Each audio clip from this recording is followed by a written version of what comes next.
Welcome, Drink with James, episode 198.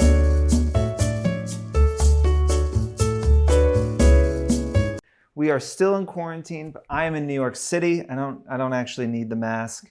I'm back in New York. We came back from Florida on Monday.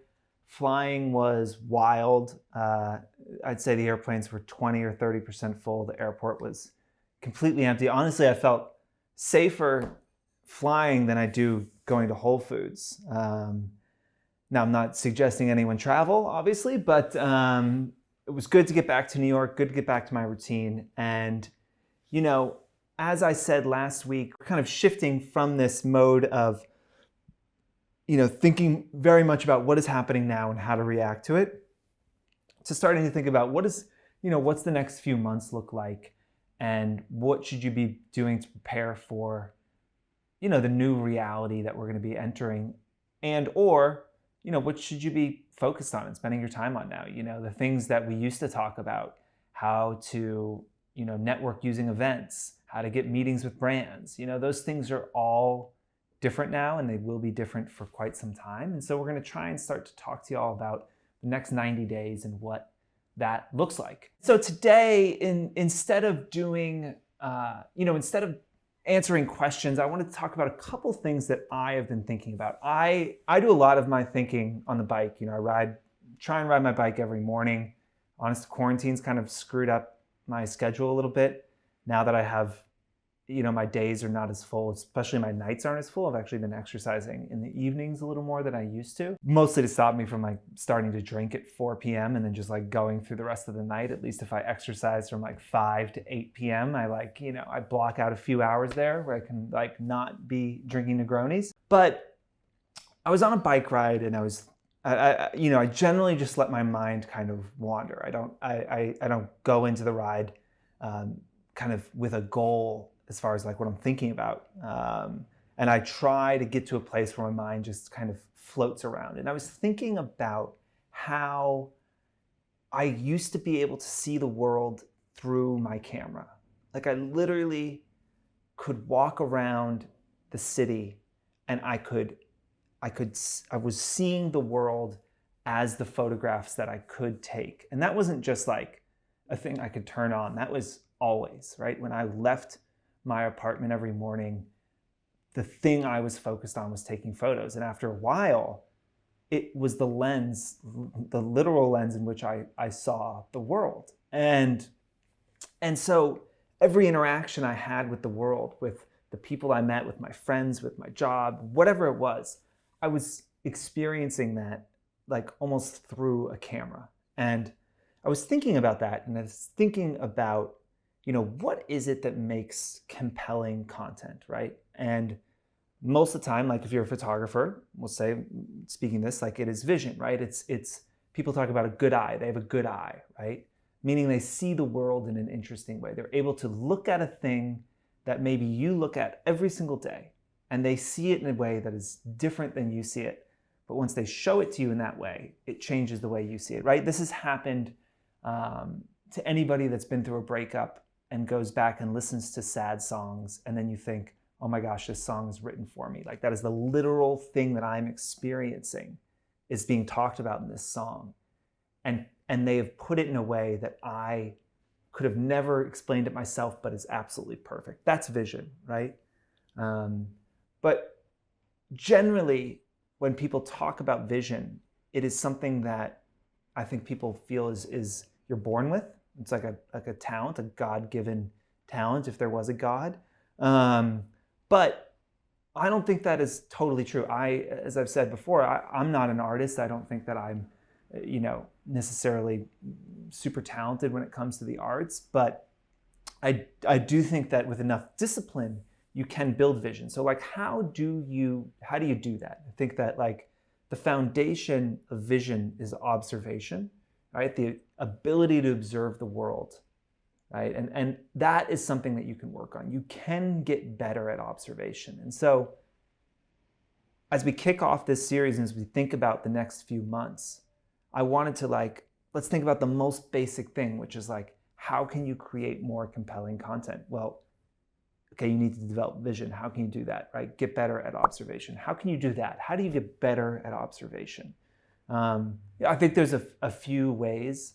I think that it is like anything you're trying to get good at, it's good to try and build some structure into it, and think about giving yourself little assignments. You could carry a journal around or just use your notes app and say that I'm going to write down 5 things today that I noticed.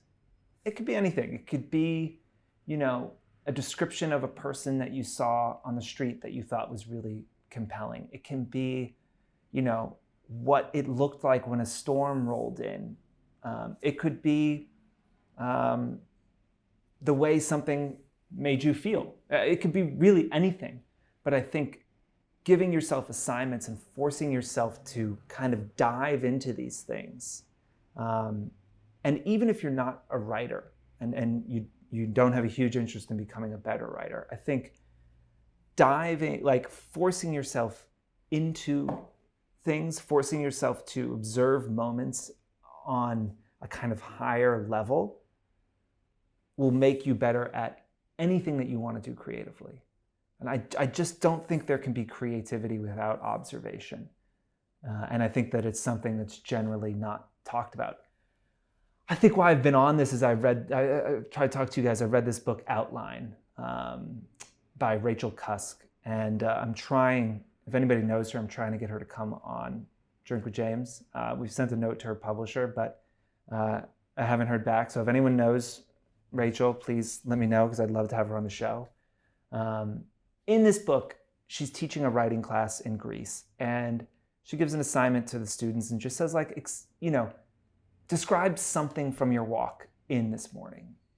And they write these big things, and it was amazing how like a little thing, right, the way a swing set was swinging on the way in reminded them of when their parent, when they used to go to the playground with their parents and all these things, right? And it's just like, I think you do have to force yourself into that. I'll give one more quick example. Like during quarantine, you guys know I enjoy writing. I think I'm, decent at it. And my girlfriend said, I was feeling super stressed out. She was going to cook dinner that night. And she was like, I'm going to give you an assignment. Go write something about time. And I was like, what? That's kind of weird. She's just like, yeah, just take an hour. Here's like a cheese plate and a Negroni. And your assignment is to write about time. And it was an interesting, again, it was just like an interesting process for me to be given that assignment. And I ended up with something I thought was kind of interesting. But I would have never thought critically about time for an hour and how to explain it without that assignment, right? And I think it goes back a bit to what Quigley does, where she writes her captions the week before she takes the photos. Step back and think about the things in the world that you want to dig into, that you want to, be better at observing, and force yourself to try and become better at observations. I do think that is the first step to better content. And I think for a lot of people, for most influencers, if they think about where they're at and they look back of how long have I been doing this? If not running an Instagram, you could have had a blog before. If you are, a lifestyle influencer, right? You can think okay, I've kind of been talking about this stuff and doing this for 7 years, right? And I've gotten to this point where I'm I feel like I understand what I'm doing, I'm good at it, right? And you want to keep pushing that, but then you're going to start something totally new. And the problem is you want to be just as good without the 7 years. And you had so much passion about, whatever it is you talk about, beauty, lifestyle, travel, photography, yourself, whatever, do you have the passion to get to that point, right? Again, for me, I wasn't passionate enough about photography to keep it going, right? Now, and part of it was I started this company, and now what I want to do is be a world-class CEO, right? And I love that. That gets me out of bed every day. I've been doing it now for 7.5 years. And I'm learning every day and I have no interest in stopping.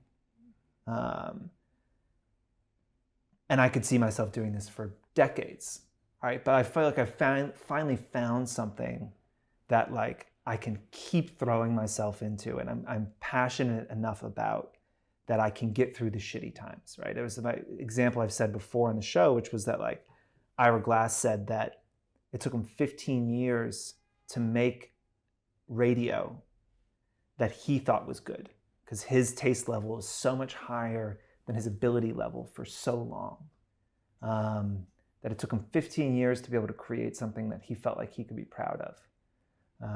And that's a hard thing to say, but I think a lot of people feel that. Another example is Rolling Stones. They didn't put an original Rolling Stones song on an album until their fourth album because their first goal was to be the best blues band in the world, right? And they were playing covers. And then they started writing songs and they thought the songs were shit. They were like, sappy love songs. And so they sold them to other artists, but they refused to put one on the album because they felt they couldn't write songs good enough for the Rolling Stones until 4 albums in, right? And so I think that like I talk about, observation and this idea of embracing being an amateur. I think that to get to the point you want to get to, like you have to have that passion to make it through the really hard years. And it is much harder to be learning in public, right? When you had no followers and you were publishing stuff and, 200 people were looking at it. It's much easier to make mistakes then. It's much easier to put embarrassing things out that you weren't that great. It's much harder to do that as an influencer, but like it is as someone with a following. But I do think it is, it's essential that you continue to push yourself and you continue to keep pushing the line out to where you want to be. And I really think like, if you don't wake up and feel that, if you don't wake up and feel like, I want to be better at this, not I want to make more money or I want a bigger following, but like I want to be better at this today, then you probably don't have the passion and you probably never will get there, right? Again, Jamie Beck was just on the show, but like, look at her still lifes from 3 years ago when she moved to Provence versus now. And it is like, it's so different, right? And she was already so good.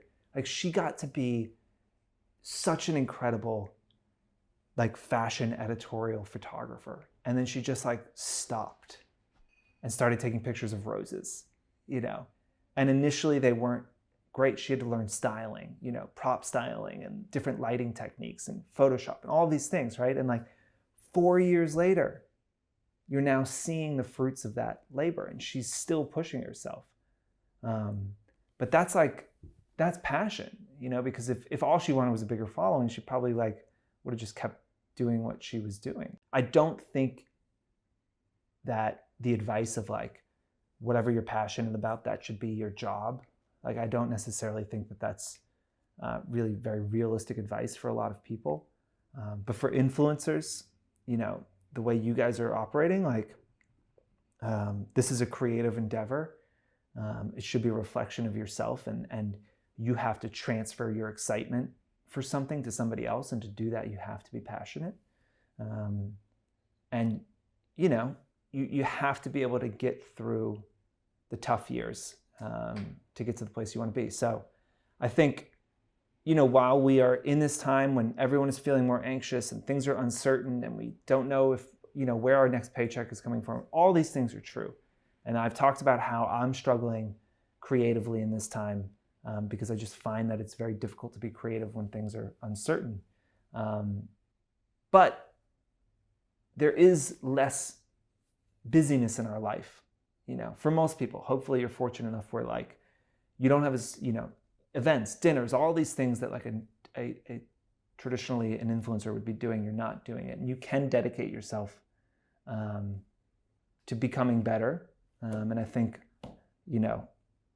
starting with honing your observation skills and accepting being an amateur are two great steps to walking down that path. So we're going to keep talking about this stuff over the coming weeks and months. We're going to be bringing in experts from different fields to talk to you guys as well. But as always, we need your questions, and feel free to DM us, comment, email us, whatever it might be.